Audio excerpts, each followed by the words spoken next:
Hey guys, I decided to look at an article by health leaders discussing some of the ethical dilemmas that come with COVID-19. All right, so the first discussion that the article brings up is treatment and who gets treatment first. What is the triage of treatment for COVID-19? Who gets the ventilators? Who gets the beds in the hospitals? All these things. The article does mention ventilators. They have a scenario where you have 10 people in an emergency room waiting to get on a ventilator. And there may come a time where there isn't enough ventilators and we have to start prioritizing who gets to be on a ventilator. And you have to start taking people off of ventilators who have a lower chance of making it out alive, because you are no longer getting a good investment from using that ventilator with the patient who is not getting better, who is progressively getting worse, who is at the end of their ropes, as opposed to someone who could get over it, someone who just needs the ventilator now in order to fight back as much as they can. And that is a hard thing to do, to take people off and practically play the position of God and say who gets to live and who gets to die, who do I think is going to live and who do I think is going to die? Because obviously you don't know. You can make educational guesses on the status of someone who you are taking off a ventilator, but you never know. You never know. You could be killing someone who could have lived. So that is definitely an ethical dilemma. I don't know that there's anything that can be done. I think better preparation for next time would be smart. I think stockpiling resources so that we have them in cases like this is needed for sure. It actually reminds me of an article that I read a while ago about Hurricane Maria, the one that devastated Puerto Rico, had lights cut out for like 6 months. And the article is talking about how 85% of saline bags that we use in hospitals, 85% of all the saline bags we use in America came from Puerto Rico. And we didn't have the supply to refill what was needed when Maria came through and destroyed Puerto Rico, because everything was localized in Puerto Rico. And that just is bad practice and bad planning. And whenever we look towards the next biological disaster, it needs to be taken with extreme care so that it doesn't wipe everyone out. Because there may be a time where that happens, and social isolation is the only thing you can do, and anyone who gets that disease is dead, and there's nothing you can do. So definitely better preparation next time is important if we're going to limit these ethical dilemmas, so you don't have to play God and choose who lives and who dies. All right, the second thing that the article mentions is testing. Testing in the US has been pitiful. We do not have enough tests. We don't have quick tests. Our tests take days. We do not have the expedited testing that South Korea had, where they were practically using drive-through testing facilities, drive-through like cars or whatever, and they were getting tested. You could just go through the drive-through, get tested, find out if you had it, 15 minutes, 45 minutes, one of those, and then you were good. We don't have that here, and we have a shortage of tests. I know personally someone who works in Sacred Heart as a doctor, and she was telling me that they're only allowing her to test 2 people a day. They have to meet the criteria that they want before they're tested, and they only get 2 a day. So this is obviously not smart. But it's what we do when we don't have enough testing kits. I know, for example, testing has been ridiculed for the use of famous people getting tested over Americans who don't get tested or can't get tested, and how these famous people are getting tested, and all that sort of stuff, and how is that ethical, and how does that play in the ethical dilemma? Well, this article does mention and bring up the case of the Utah Jazz player who had symptoms, who got tested because he had symptoms, and he was tested positive. And once you test positive, you are automatically, prime source to infect. So the general rule of thought is that you need to follow the illness. You need to follow the disease, follow the virus, so you know where to stop it. You know what to do. It actually reminds me, I watched the movie Outbreak yesterday. I'd never seen it before. And they were talking about how the virus had been isolated to this one city because it was someone who traveled, and they locked down the city, and they had the military, and it was all surrounded off. And they wanted to issue a bombing of the city because they knew that that's where the virus was, and there was no cure for it at the time, and so they wanted to just bomb it so that you know where the disease is, you kill off everyone there, but you also kill off the disease with it, and then you don't have to worry as much.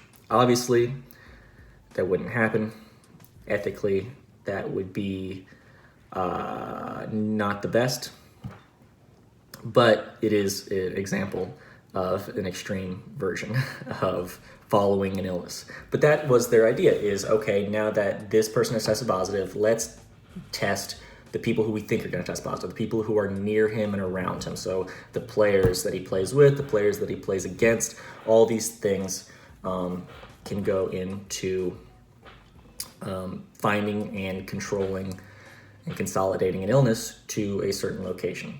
So that is their idea behind that, and it's a little tricky because you can have symptoms of COVID-19, but if you don't have the travel aspect, if you didn't go out of the country, then most places that I've heard you're not gonna get tested because they don't have the test kits to just bank on hoping that it's not the flu, that it is COVID, because if it's not, then they've wasted a test, and they have one less test and also one less lead on where the virus is. All right, the next point is about healthcare workers and the ethical dilemma between healthcare workers and healthcare employers. Healthcare employers are having to enforce people coming to work, obviously, but sometimes healthcare employers cannot provide healthcare workers with protective equipment, PPE. Some would say that doctors and healthcare professions have a duty to do their job no matter what, right? Do their job no matter what, because they can't be replaced by just anyone in society.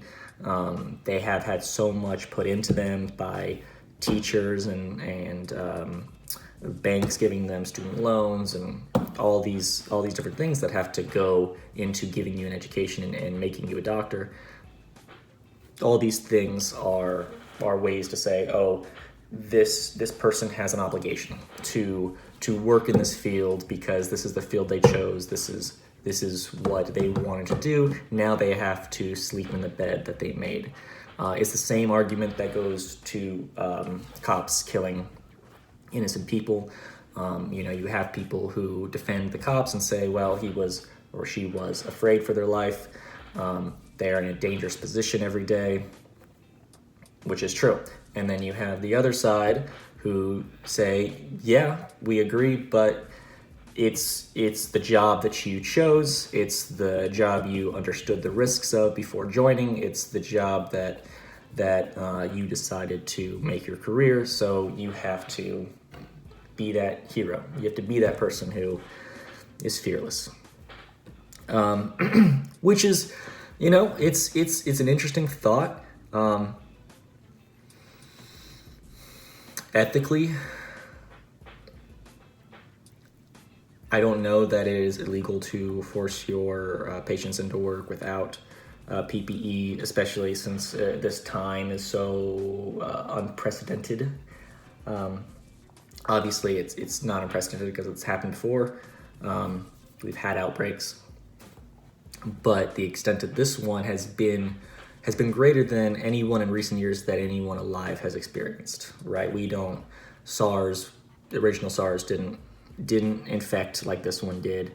Swine flu didn't infect like this one did. Ebola, Zika, all these things did not have the virulence that this one does. So I understand that we don't have enough, but we do need to be more prepared next time. We need to have more of a supply, of an emergency supply of ventilators and PPE and things that we would need in a scenario where we are facing a biological threat. All right, so the last one that the article discusses is vaccines. When a vaccine becomes available, who gets them first? Who gets them last? What is the dilemma there? The article mentions that people who should get them first is the healthcare workers, which is I agree with. They are still going to be treating people, so if they're still going to be forcibly around people possibly with the disease, then they should probably have immunity first. The next line of people who get vaccinated, according to the article, is people who keep the gears going in this world. So the police, the firefighters, the people who keep the water running, the people who keep the lights on, the people who provide these services, which is probably true too, because we need these people. We need all of those people for daily life. But their next group is high-risk groups. So then you start vaccinating people who have underlying health conditions, elderly people who are more more susceptible to this disease. All right, so that is the article about COVID-19 and some of the ethical problems that arise with COVID-19. I would agree with the article on most things. We definitely need to treat people who have the best likelihood of survival. I, of course, think that there's a right time, and you shouldn't just do it on a hunch. You should do it based on, the real damage that COVID-19 is doing on the person that may not survive.